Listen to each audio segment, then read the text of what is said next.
The composition in the end is the result of these elements. This is the easiest way to understand what is in their mind. These small details, I try to bring them to the daily experience with my clients. I think when you give back, when you try to teach people, you understand way better what you really know.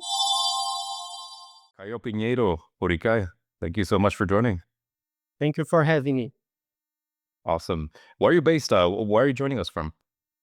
So I'm in London at the moment. In London at the moment, so you have your shop in London, and that's your Yes. main hub. Yes, I'm based in London. I'm tattooing here for about 9 years. And yeah, currently where I do my tattoos. Awesome. How's the weather over there? Because I'm in the East Coast in the US, and like these days it's like either super hot or it's just raining like crazy, and it's flooding and stuff like that. Actually, we are having a lovely summer. Okay. Yeah, so a lot of sunny days.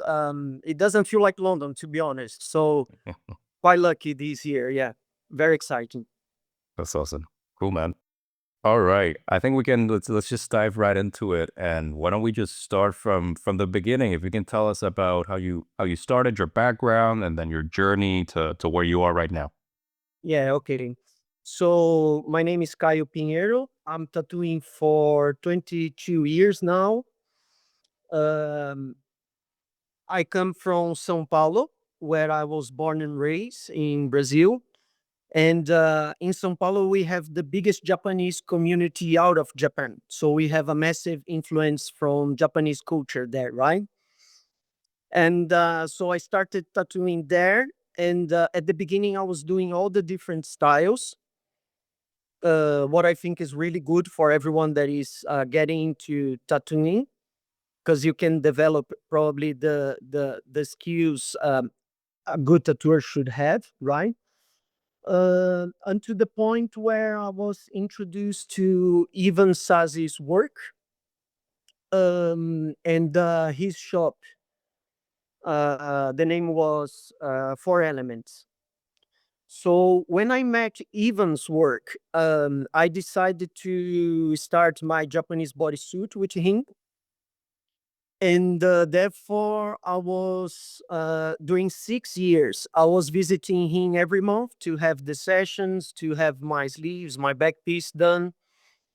And I think this was the turning point for me. It was the moment where I got deeply involved with Japanese tattooing, and the point where I understood what was my real goal inside of tattooing. Yeah.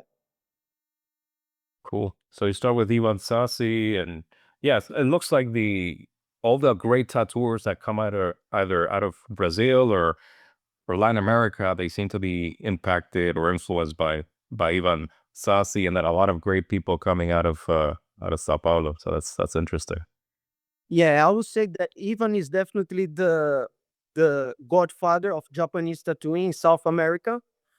Um, and the Japanese tattoo scene is massive in Brazil and in South America, and mainly because of his influence. So of course, we have other important tattooers that were working with Japanese tattoo approach as well.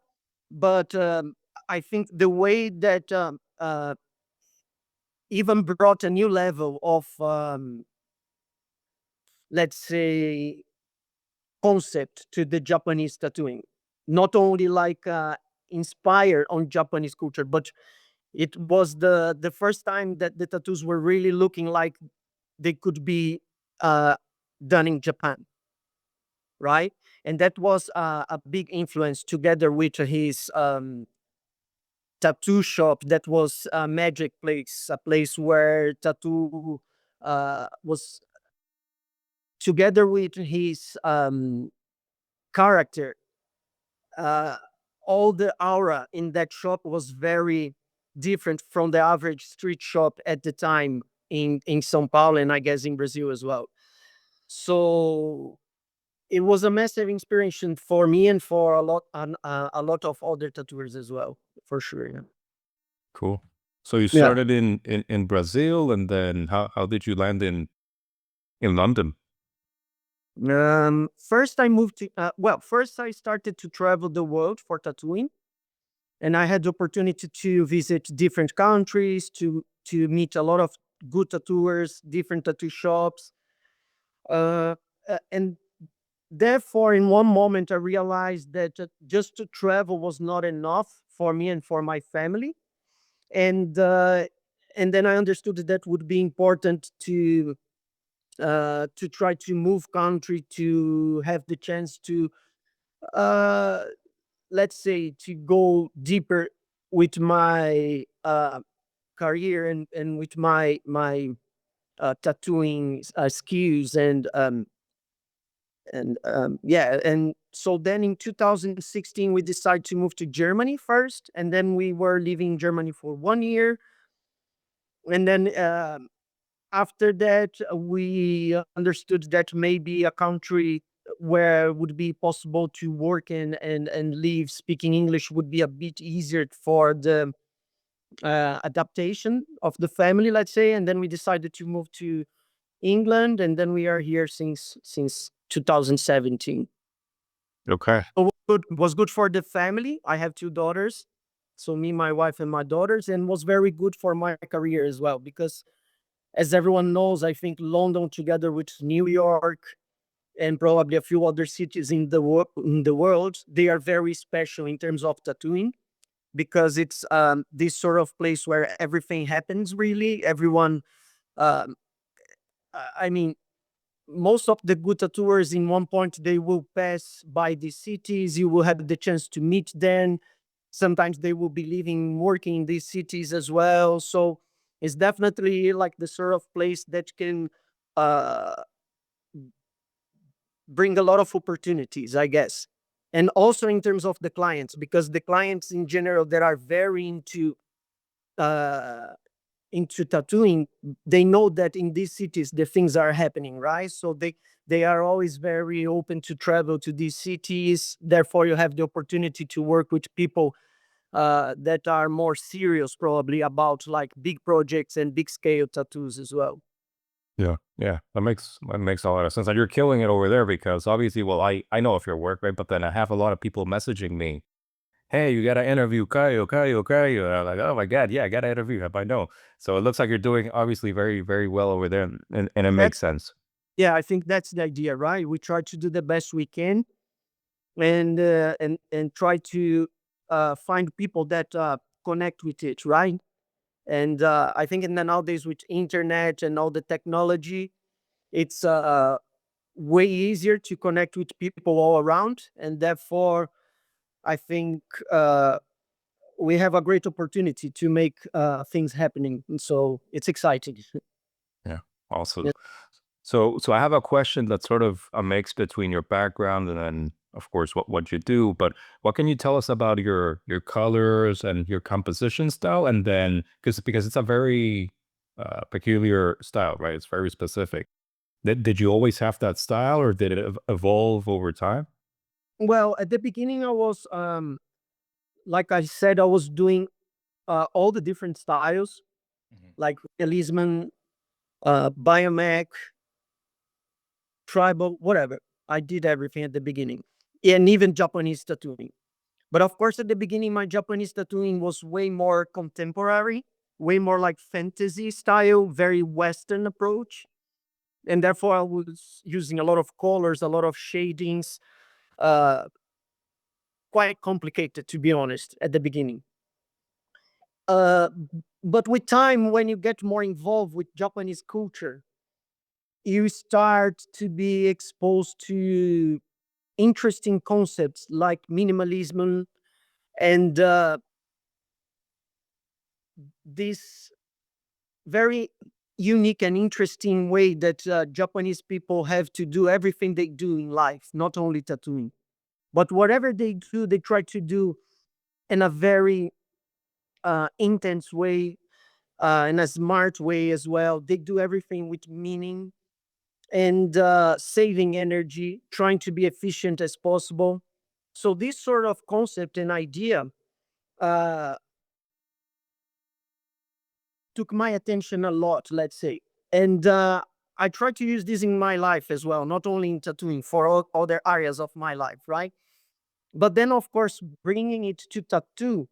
Um, so if we can make like a simple image, for example, if you think about Japanese food where you have sushi, you have just rice, fish, soy sauce, wasabi, just a few elements, and you can have probably the best food you can find in the world. So for me, this is it's very simple image, but it's uh, very interesting because with so little you can have so much, right? And therefore, when we bring to tattoo, I think regarding the colors, it's basically the same. So you have one bottle of black ink, you have one bottle of red ink, and you can create a bodysuit. For me, this is unbelievable. This is mesmerizing, you know.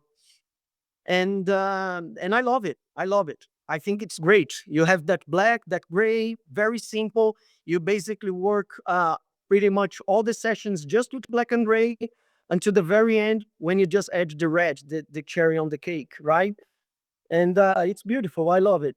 Of course, because I really admire, for example, Ivan's work, and he uses a lot of color, and when you see that, it's unbelievable good. It's beautiful. Like he used the purples, the pink, the blue, and it's still the best, you know. So I do love colors as well. I do love more colors as well. Though. But uh, at one point you gotta make a choice, right? So in the end, and I think was a choice made not only by me but by my clients as well, because in the end they gave me back the uh, they gave me back this very positive answer from this approach. So and regarding composition as well, right? So composition, I think my composition comes mainly uh most of it from vintage tattoos, I would say, in the nowadays.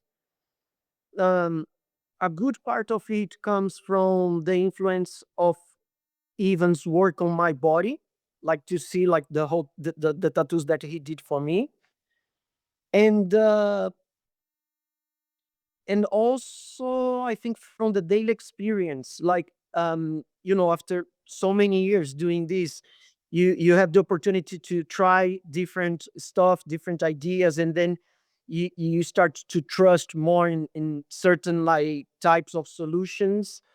And also with time and flow, you learn how to you learn what approach um, make you able to put more of your own feelings into your work. And so I think the composition in the end is the result of these elements uh, coming together, probably. Okay. Yeah, that makes a lot of sense. And in a few minutes, we'll look through some of your actual work, so people who might not have seen your work can appreciate it. But okay, and who would you say, or what would you say, have been some of your biggest influences in developing your style? Obviously, you mentioned Ivan Sassi, but I wonder if there are other people or things that have influenced you. Yeah, at this point, it's clear the influence of Evan's work. And of course, during all these years tattooing, I met a lot of amazing people and super good artists doing not only Japanese tattoo but different styles. So a lot of people eh, had a big influence on my work, right? But and of course we had different phases as well, I guess, because it's so much time that you do go through different moments, right? But it's still in the nowadays, when I look to my work in the nowadays, I think it's clear that what is there is still is I think it's Evans work, ukiyo-e, and vintage Japanese tattoo. I think it's what you can see the most in my work in the nowadays. But again, uh, it's a lot of inspiration from different people for sure. Yeah, yeah. No, that makes sense. I mean, when obviously now you have a distinctive style, and people can look and see, okay, this is Caio Piñeiro. But like you said, you have to go through many phases and experiences to boil it down and arrive at this conclusion. So that makes Exactly. sense. Understand who you are as well. I think it's normal. Sometimes when you're still searching, you can get a little lost sometimes and get too much into someone else's work, right? And then you realize, okay, this may look good, but it's not me still, right?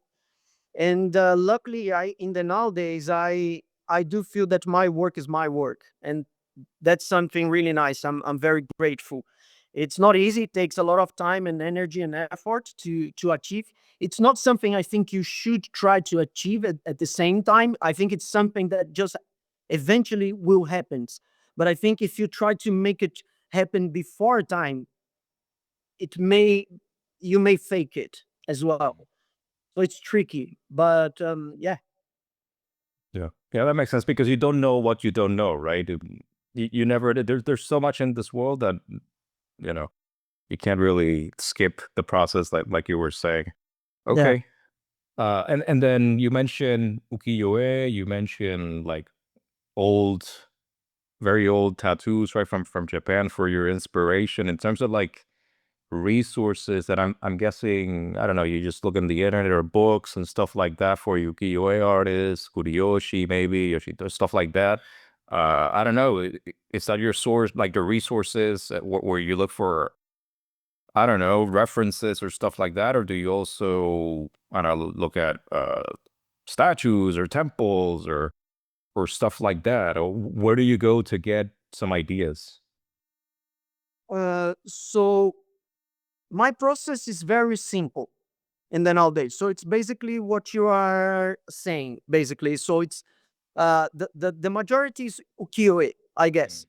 But also whatever is Japanese art definitely plays a role on my inspiration, right?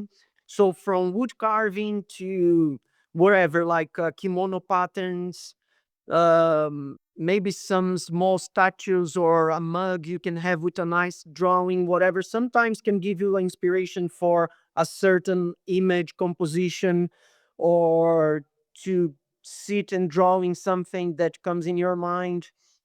And when I have a new project, what I like to do the most is I ask the client to send me um,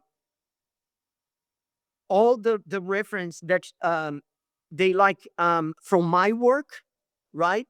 Because I think this is the easiest way to understand what is in their mind. So in general, that's my main inspiration always. I like to, in general, I like to take a moment, like the time I would drink a coffee is the amount of time I like to use to each new project. I don't like to overthink too much. So in general, what I do, I ask them to send me like as much images they want, mainly from my work. If they want to send from other tattooers, it's fine as well. I don't mind. Or even from different forms of art as well. It's okay. It's welcome. And then I sit there, I look to all that reference, and the spontaneous feeling that I get from that is what I put into the new project for this client. So basically, my inspiration comes from that very simple and easy, spontaneous relation with the first things that the client bring to me. And if I then I will go through some book or maybe some ukiyo-e just to complement a little bit. But in general, it's a very quick and simple process, to be honest. So your relationship with the customer or the client, do you obviously you just said that they bring the references, which makes sense, right? Because they know what they want.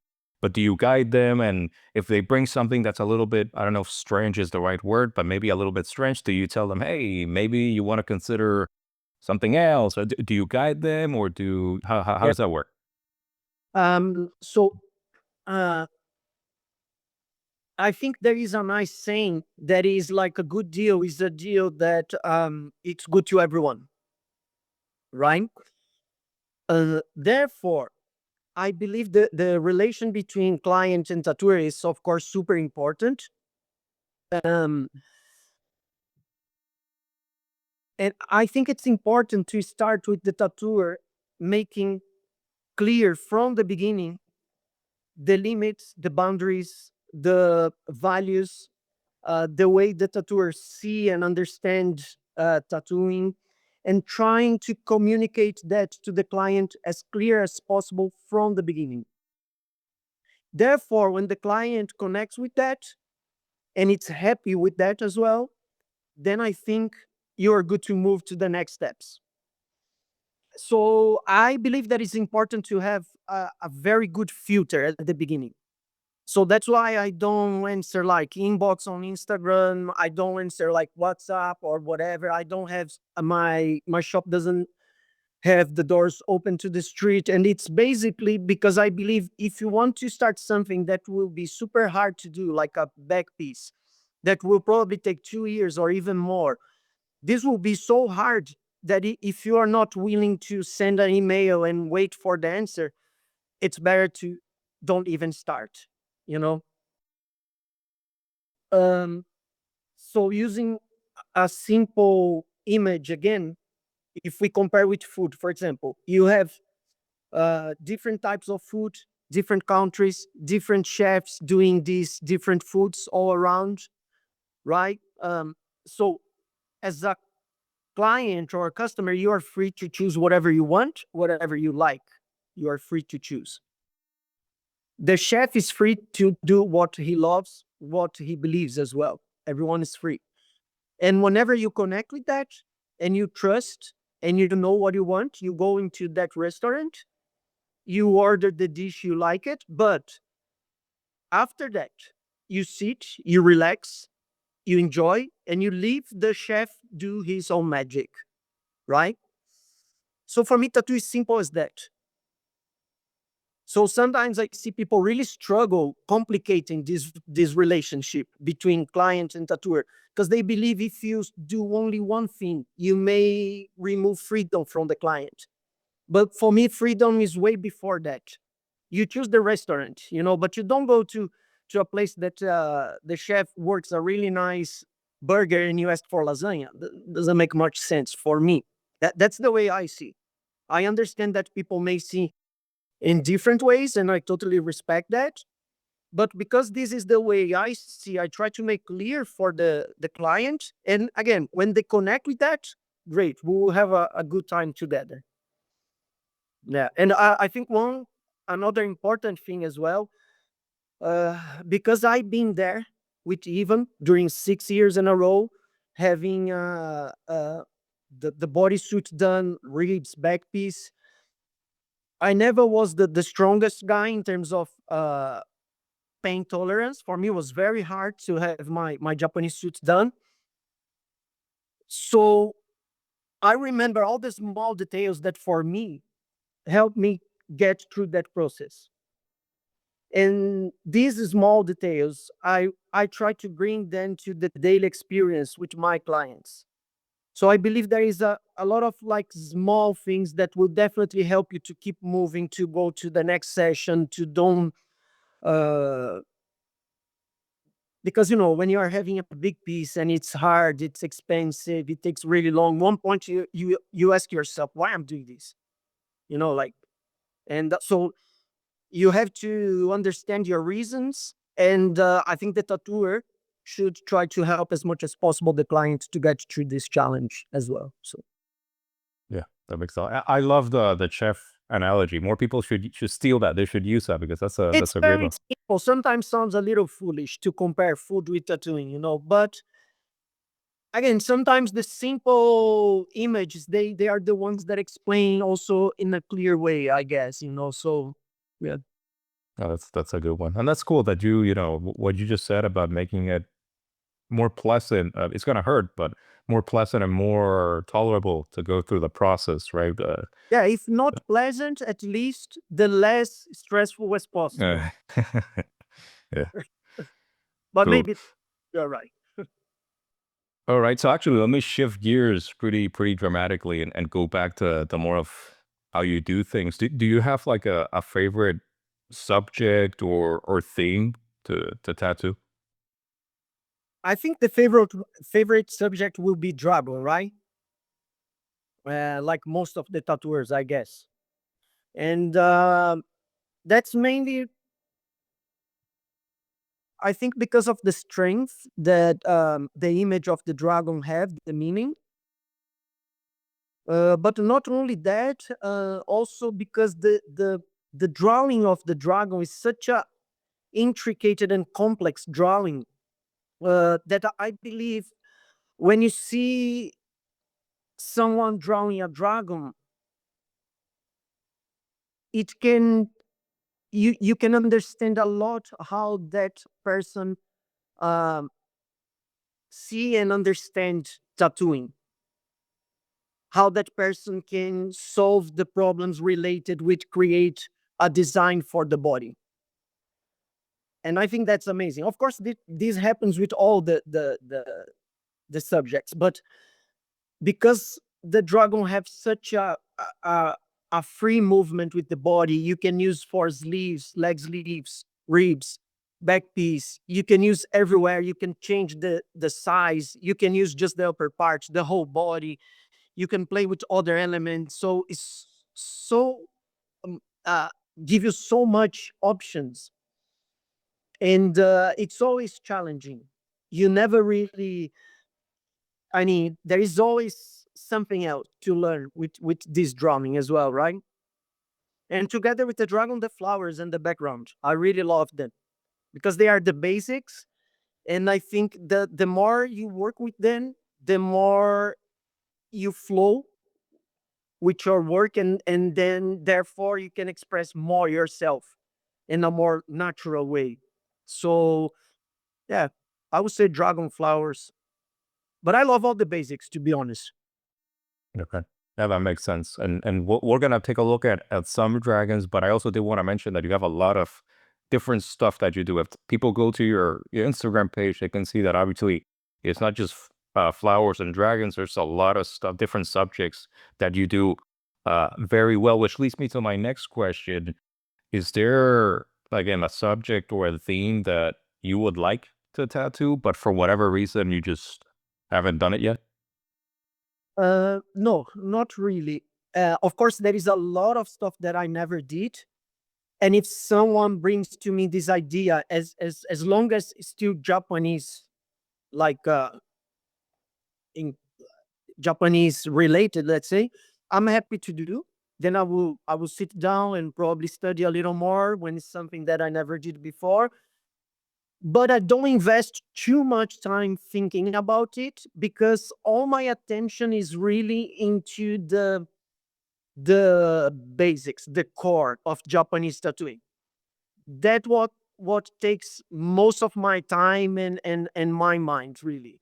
Because again, I do believe that when I'm focused on it, I can uh I can do that background, that flowers, the basic subjects every day, flow with it. And I believe when you are doing this every day, non-stop, you can achieve a different level uh of flow, of fluence. And therefore I believe you can bring more expression to your work. So my attention, it's always into this concept. And again, of course, when someone brings me something exciting and different, I will be happy to do it as well. But I don't spend much time thinking about it. Okay, that makes sense. That makes a lot of sense. You can find different stuff there, and Yeah, I, yeah, it's nice. yeah, yeah. Yeah, when just for the people listening or watching, usually I ask the tattooer, "Hey, do you want to choose the tattoos that we'll talk about, or do you want me to choose them?" And in this instance, we're gonna look at a couple of dragons, and I thought, okay, so he definitely likes dragons. But then I looked through your Instagram, it's like, oh wow, but you have many other like amazing works of other stuff, not just dragons. So I kind of knew the answer to this one before I asked you. But this other question that I have for you, I usually ask it because I don't know, it's part of the culture or whatever. Some people have an answer to this question. Some people are like, no, I don't really care, which is fine. But it's around the suikoden and whether you have a favorite suikoden like bandit or a scene. Well, again, I don't think much about it, really. But because I have the Kyumonryu on my back, even did it for me, I would say I have a bit more special connection with him, probably. The thing with the dragons again The in his dragon. Yeah. probably, but not nothing crazy. But it's my back piece, so I Yeah. will vote. Yeah. That's cool, man. That's cool. All right. So let's do this. Let me start sharing so we can actually take a look at some of the stuff that you've done. And all right, perfect. So what I do here is I'll pretty much let you talk whatever you want to say about the tattoo or the journey or whatever, and then maybe I'll have some comments towards the end. So having said that, I'll pass it over to you. Okay. So these tattoos that I sent to you, I choose them. They are basically from the last 3, 4 years ish. So all recent stuff. I believe um they represent um what is my work in the nowadays after 22 years tattooing. And also, so they are very good example of what I believe in terms of tattooing. What is my work? I think they speak for themselves. And also, all these clients are unbelievable good people with a very stoic approach and mentality. So they are all people that I'm very proud to work with, and that's why I choose them really. Um, and this one specifically is, as you can see, it's a very simple design, very uh, clear. It's easy to understand. So I consider like a minimalist approach, and but I love it. I think shapes really good the body. It have like the balance between black and red. It feels enough for me really, and I choose to send to with with and without background to try to express how it works and the different possibilities with the Nuki body and the background also. Yeah, yeah, no, this is great. Let me just go back to the Nuki Bodhi and then we'll take a look at it with the background. But it's just great, like you were saying, the scale of it uh, is perfect, and it's obviously custom tailored, like a shirt or a suit to this particular person. But sorry, go ahead. You were about to say something. No, I was just about to say, it's crazy when you quick change between background and no background. Almost feels like a different design for the dragon as well. So it's very interesting to see the impact that the background have on the main element as well, right? Yeah, yeah. So actually, so yeah, so this is we're right now for those that might be listening. We're looking at the Nuki Bodhi or the no background composition or shot. Obviously, very big dragon. Like I was saying, it's fits perfectly into the person's body. A lot of flow in the dragon itself, and like I was saying, black and red, which pops to the eye. I'm sure you can look at this from very far away. You know it's a dragon. You know what's going on, which is it's really important. And then I'm about to switch to the one with the background, and then it's like a totally different beast. Even though it's the same design, it's like a totally different experience. I love it. I also love to see this transition because it's so different, right? I look at the first one with the Nuki Bori, and it reminded me of like I don't know, like Kumon Ryu, for example, right? Because usually he doesn't have like background or whatever, but then you look at this one, it's like, oh, okay, this is like a Japanese back piece with the background and everything. And I see some sakura I think I'm looking at in here, and some waves and stuff like that in the background. This looks awesome, man. Yeah, again, very simple, nothing to hide. You can see everything is there.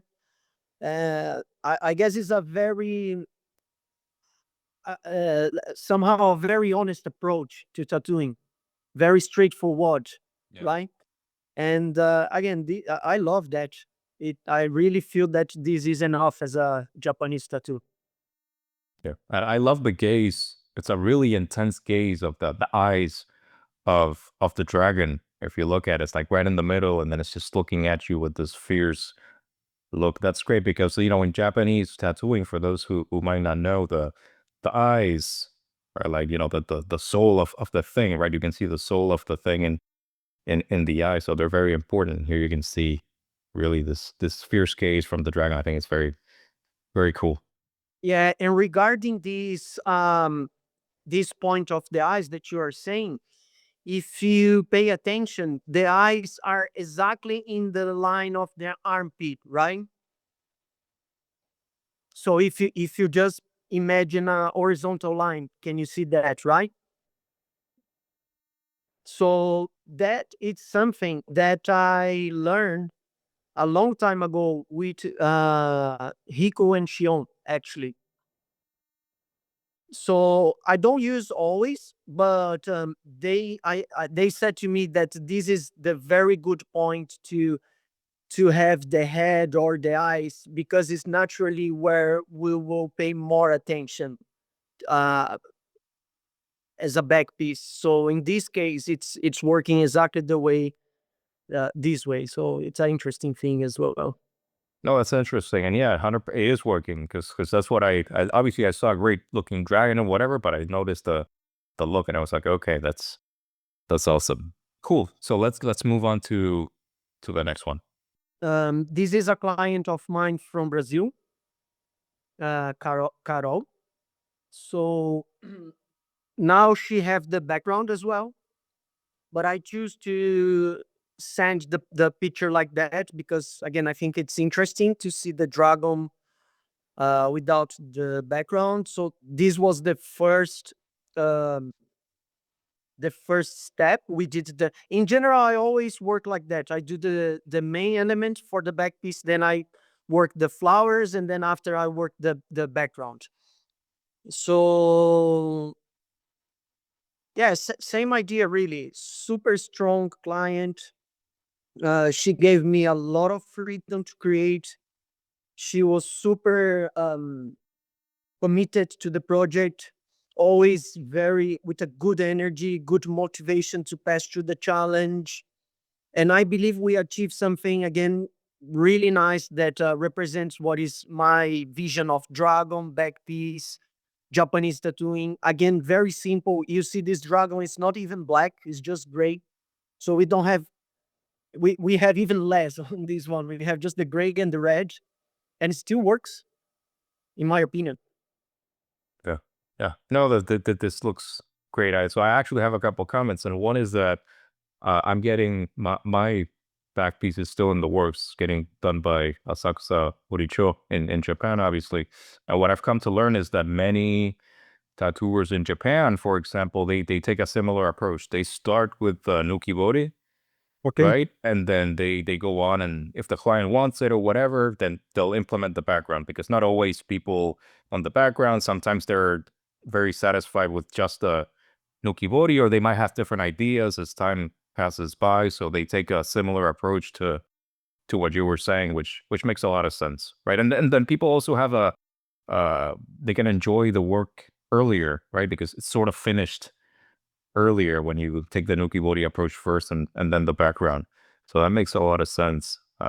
Yeah, Cool. if regarding this subject, if again we use um, a reference from the martial arts, I heard that back in the days, martial arts will jump to white belt to black belt straight away, right? So you will be studying and learning for a lot of years until one point they will give you the black belt. And then after they decide to create all the in between belts with color to create these milestones during the process, right?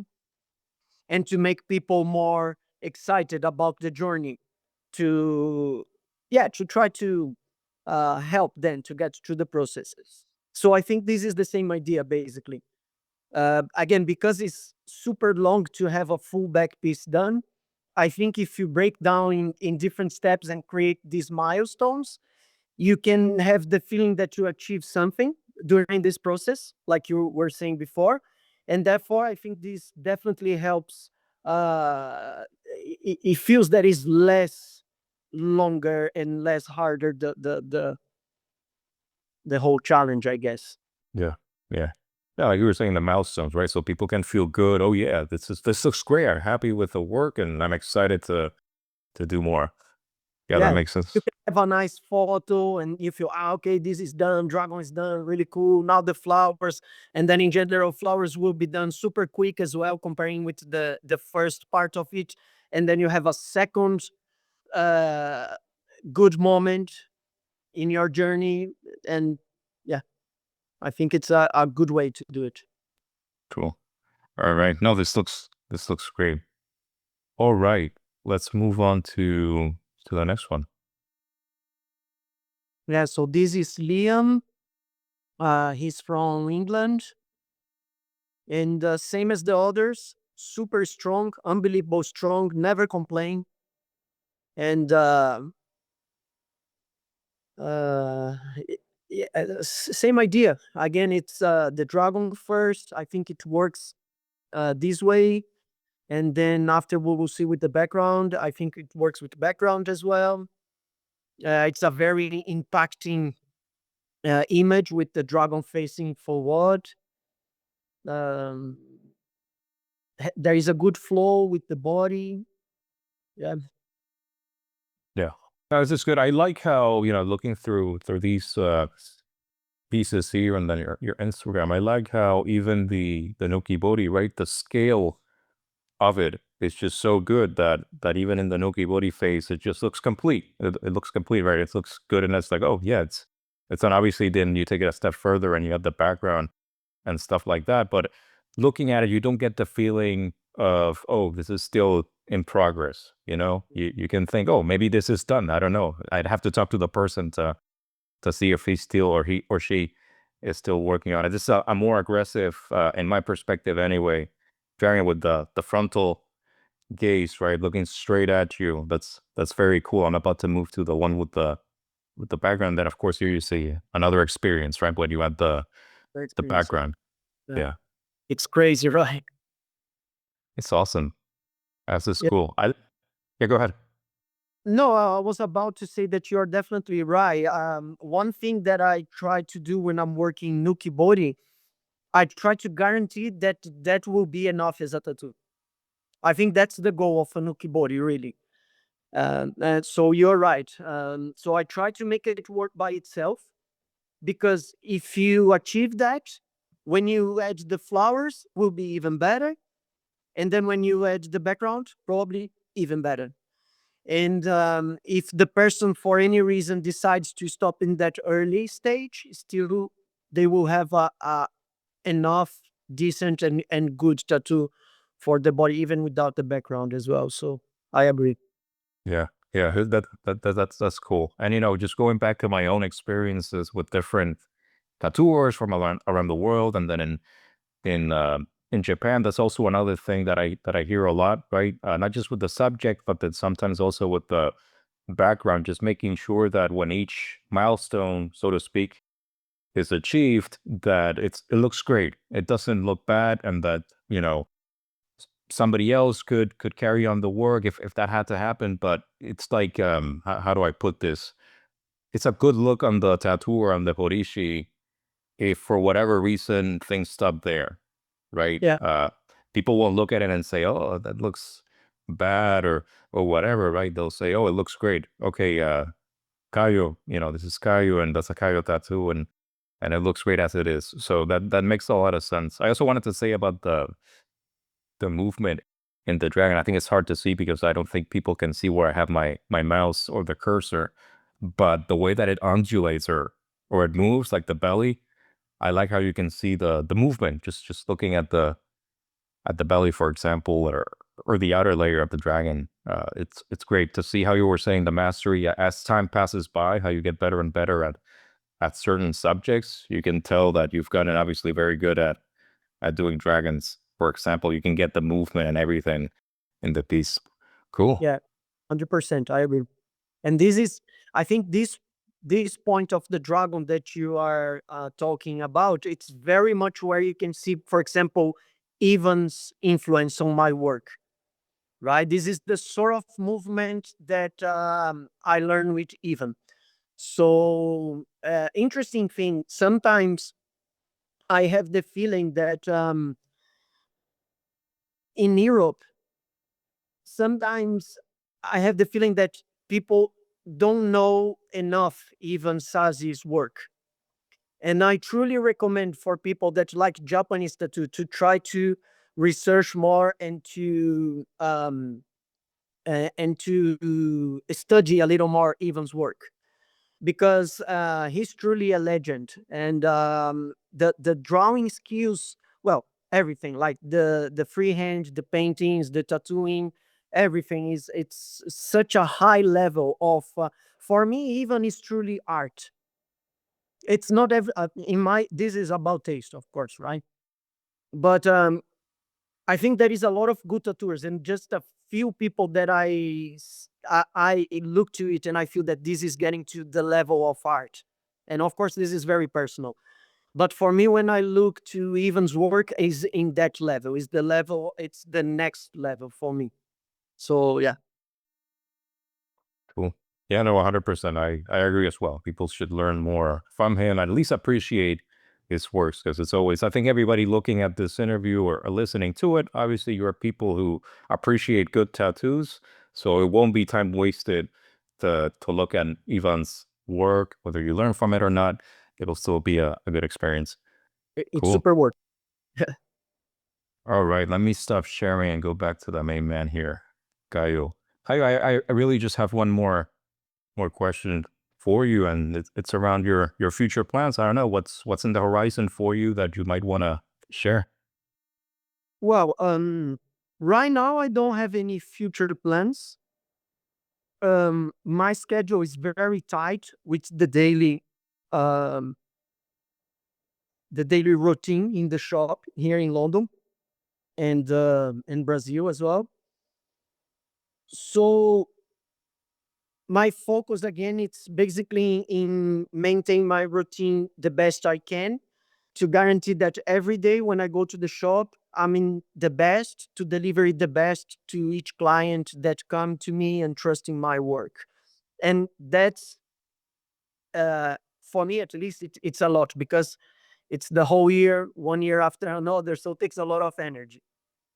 So therefore, that's my main focus really, to try to find the most efficient way to deliver the most I can, but to also to maintain in a way that I can probably do this for long as well, to maintain myself far away from burnout and stuff. Because with my personality, probably I being always into the too much side, right? I always been into like the very extreme hard work side. So now I'm I think with time you mature a little more, and I can see, well, I'm doing this for very long and I still want to do for very long. So trying to find this balance really. And so that's my main goal. And maybe who knows, sometimes I consider to teach, maybe masterclass or something related with the process of freehand. That is something that I love, and I see people have a lot of questions about this part of the process.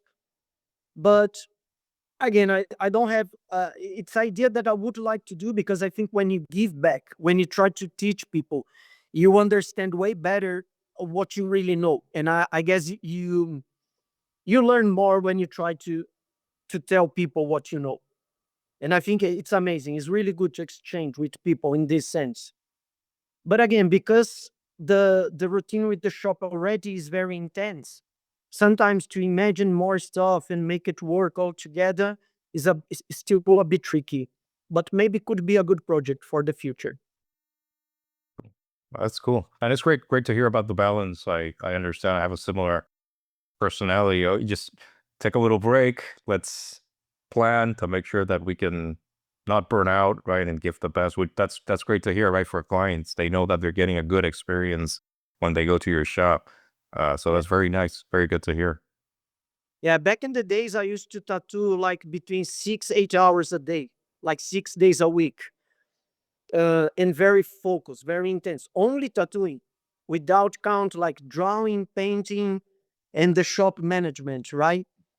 But I'm almost 40 now, so now I try to be a bit more smart about that. So I try to work 4 hours a day, find my balance, and then the rest of the day I have time to rest to make sure next day I'm 100% again, and therefore deliver the best for people that trust in my work. Yeah. Cool. Good. That's good to hear. Cool. And that's awesome about the whether it's a master class or something. I'm sure there's a lot of people that will be interested in that. So maybe they'll start poking you, hey Kaio, the master class. So we'll see. But We'll see. We'll see. all right, man. Yeah, it's been a pleasure. Very nice talking to you. Thank you for investing the time, and I wish you all the best.